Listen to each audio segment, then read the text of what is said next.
J'avais une autre question qui Oui. était effectivement notamment par rapport à l'intervention de la personne en ressources humaines sur effectivement rester en contact avec la personne. Ça me semble effectivement très important. En même temps, moi-même étant dans la situation, je suis très mal à l'aise en fait pour téléphoner à la personne parce que je suis en partie alors responsable ou en tout cas n'ayant pas vu effectivement que la personne était en train de se mettre dans une situation de grande difficulté et donc enfin voilà, il y a une partie de culpabilisation. Dans quelle mesure je suis intrusive, dans quelle mesure elle a envie de me parler alors que je suis peut-être aussi à l'origine d'une partie de ses difficultés. Enfin, c'est pas si évident, quoi. C'est effectivement, c'est Je peux répondre que du respect, mais c'est pas facile, quoi. Hein. Non, c'est clair, c'est pas facile, mais je peux répondre selon ce que moi je fais. Je ne sais pas si c'est une vérité, mais de toute manière, en tant que RH, on fait partie du système managérial pour le collaborateur. Donc, de toute manière, on fait partie de la cause de son mal-être. Donc, il y a toujours un frein, entre guillemets, à parler au RH quand on est vraiment au fond du trou, etc. Mais moi, ce que je me dis, c'est que il y a un moment ou un autre, le collaborateur a envie de reprendre contact avec l'entreprise. Donc, si c'est pas tout de suite, ce sera peut-être demain. Et qu'il vaut mieux que je laisse un message en disant voilà, c'est Valérie, je sais que tu vas pas bien, je suis là pour toi. Tu n'hésites pas pour quelque question que ce soit de me contacter. Et le collaborateur décidera de le faire aujourd'hui, demain ou après-demain. C'est son choix. Mais moi, je lui ai ouvert la porte. Et j'en dis pas plus en fait. J'ai pas besoin d'en dire plus. Je sais pas si j'ai répondu à votre question. Si, effectivement. Ouais. Alors moi, j'ai la double casquette, je suis RH, mais je suis aussi manager avec un collaborateur du département. Oui, mais il suffit juste de dire que vous êtes là, c'est tout. Oui, tout à fait. Oui. Bon, en l'occurrence, j'ai pu le faire, mais... Okay. Et puis, vous évoquez, me semble-t-il, un deuxième niveau, c'est-à-dire que vous vous sentez responsable aussi dans la situation de ce collaborateur. Donc, oui, tout à fait. Oui. Voir aussi ce que vous pouvez faire, en fait, de votre responsabilité. Savoir si vous vous sentez responsable puisque vous êtes un interlocuteur de la situation de cette personne et auquel cas vous vous sentez coupable d'avoir fait quelque chose. Est-ce que c'est juste de ne pas avoir vu, en fait, la difficulté de votre collaborateur ou c'est d'avoir vu, de ne pas avoir traité? Vous voyez, c'est pas la même chose. C'est pas facile, hein, voilà.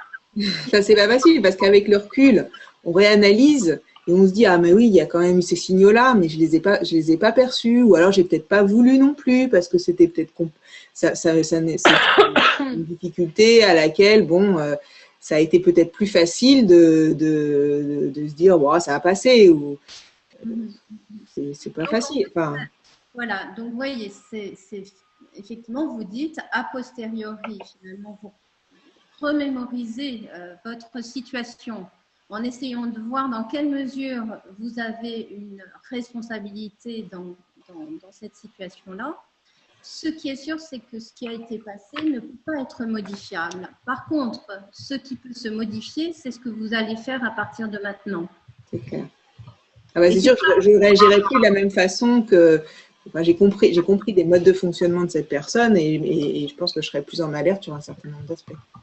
Exactement. Et mais le truc, c'est que comme c'est aussi lié beaucoup à chaque personne, en fait, il faut connaître la personne pour comprendre, ses modes de fonctionnement. Et c'est terrible de se dire qu'il faut que la personne elle soit en grande difficulté pour identifier. C'est plutôt, vous voyez, dans l'aptitude ensuite à repérer des signaux. Parce qu'au-delà de comprendre une personne et comment elle fonctionne, c'est plutôt de traiter les signaux que l'on voit. Une différence dans la situation de travail. Donc, l'idée, c'est qu'à un moment donné, si effectivement on ne réagit pas à des choses que l'on voit et que l'on observe, alors… effectivement, ça peut à un moment donné partir en sucette, entre guillemets.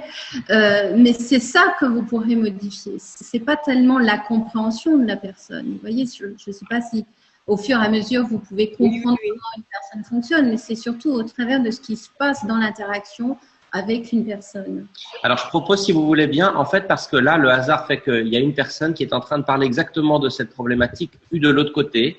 Sandrine, donc je viens de vous passer pour ouvrir votre micro et votre webcam. Je ne sais pas si vous êtes OK pour ouvrir votre webcam, Sandrine, et réagir avec la réponse que vous venez d'indiquer dans le chat. Je pense que c'est intéressant pour éclairer notre discussion, justement. On vous écoute, Sandrine. Alors, j'ai pas envie de mettre la webcam, donc je vais rester avec vous. Bien sûr, pas de souci, bien sûr. Donc, je voulais témoigner de… En fait, moi, ma DRH a procédé exactement comme Claude l'a décrit tout à l'heure. C'est-à-dire que moi, j'ai été arrêtée 3 mois en longue, et puis après, là, je suis au 4e mois de mi-temps thérapeutique actuellement. La DRH est revenue vers moi dans les 2 premières semaines de mon arrêt de travail. Ça a été très rapide. Et à chaque fois que j'avais une prolongation d'arrêt de travail, moi, j'envoyais un SMS en fait à ma hiérarchie et à ma RH. Et à chaque fois, elle m'envoyait un message me disant je suis là, tu peux venir vers moi quand tu veux. Et je considère personnellement que c'est extrêmement important. Enfin, moi, j'ai vraiment apprécié ça. La deuxième chose que je voulais dire aussi, c'est que quand on s'est revus, moi, j'avais un symptôme, je pense, qui est assez fréquent, c'est que j'avais une peur énorme de revenir physiquement au travail. Donc, une peur qui était tellement grande qu'elle dépassait mon corps physique. C'est juste pour donner l'illustration matérielle. Et ma DRH, en fait, m'a proposé qu'on se voit dans un café. Et en fait, c'est important parce que moi, j'étais incapable à ce moment-là de revenir sur mon lieu de travail. Et quand on s'est revus, c'est d'humain à humain qu'on s'est rencontrés et pas de machin qui occupe tel poste ou qui a telle pathologie et machin qui occupe telle hiérarchie, quoi. Je veux dire. Et ça, vraiment, j'insiste là-dessus parce que c'est fondamental. Alors malheureusement, moi, ce que j'observe, c'est que en même temps, il faut que nous, quand on est atteint de ce type de problème, on soit capable d'aller rencontrer notre RH en tant qu'humain aussi, quoi, et pas uniquement en la voyant par rapport au poste qu'elle occupe dans la structure. Et je me rends compte que dans mon établissement aujourd'hui, c'était le petit message que je mettais tout à l'heure, mes collègues sont énormément en souffrance, je vois beaucoup de gens qui sont en souffrance, mais qui n'ont pas cette capacité, parce que la situation dans laquelle ils sont actuellement est peut-être sans doute trop difficile, mais de rencontrer la hiérarchie ou de rencontrer la RH en tant que personne.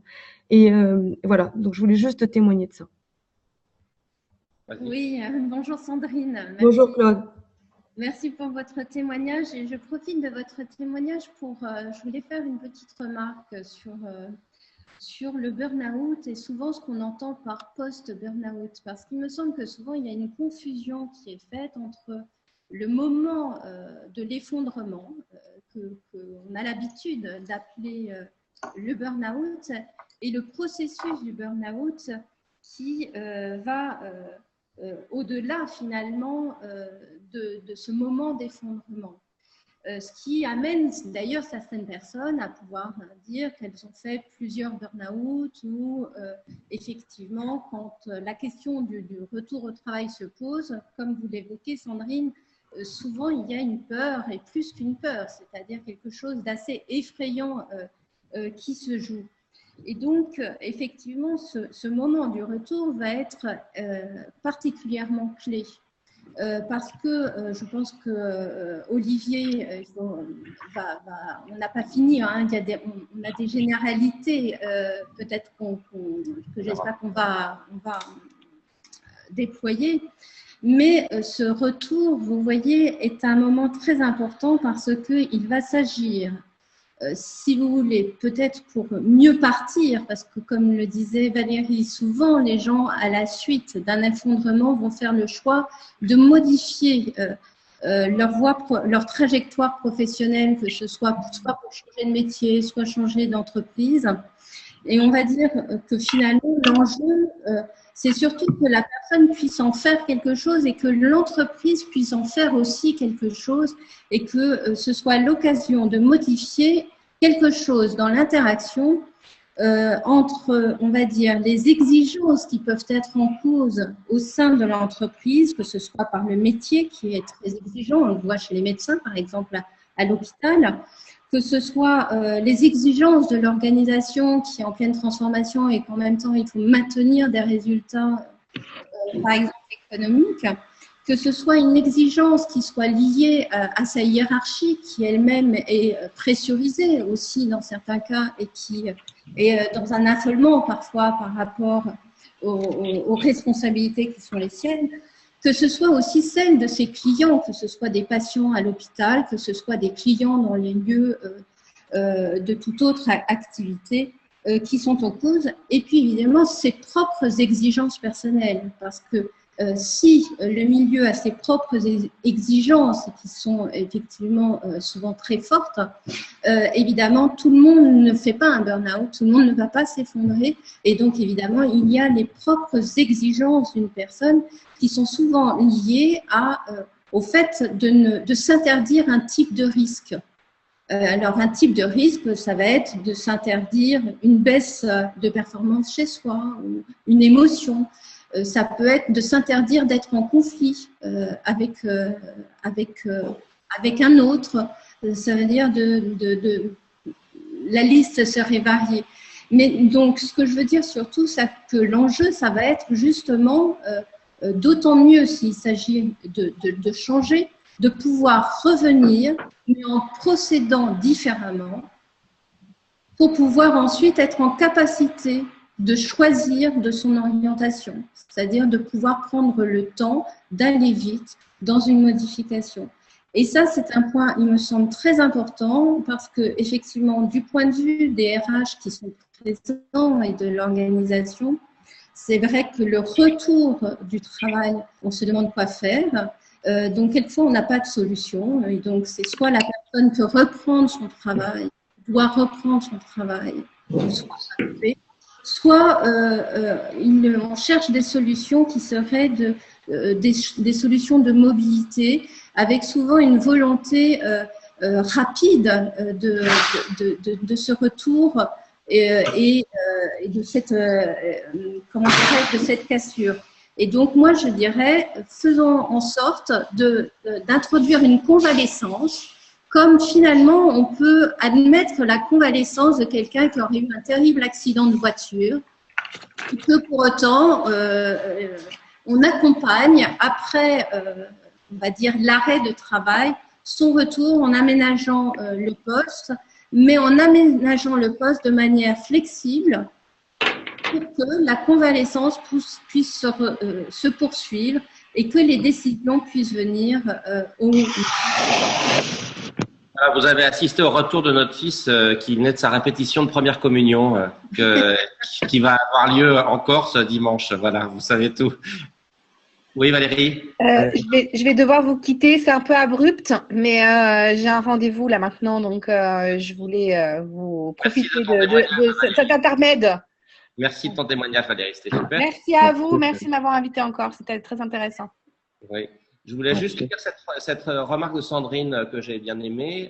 Cette situation, en parlant de Valéria tout à l'heure dans le cas présenté par Olivier, me fait penser à ce que j'observe à mon travail depuis mon retour post-burnout et qui me fait souffrir. Les personnes se positionnent en victime, en opposition par rapport à leur direction.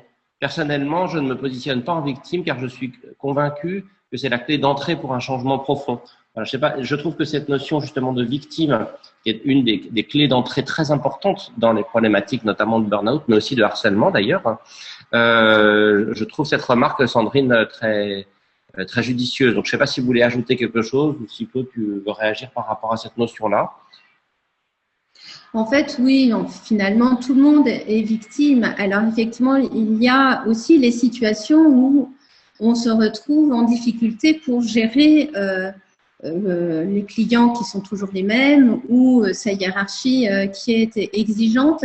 Et comme dans le cas de Valéria, finalement, elle peut se sentir, ses perceptions, elle se dit, si je retourne au travail, je vais être maltraitée.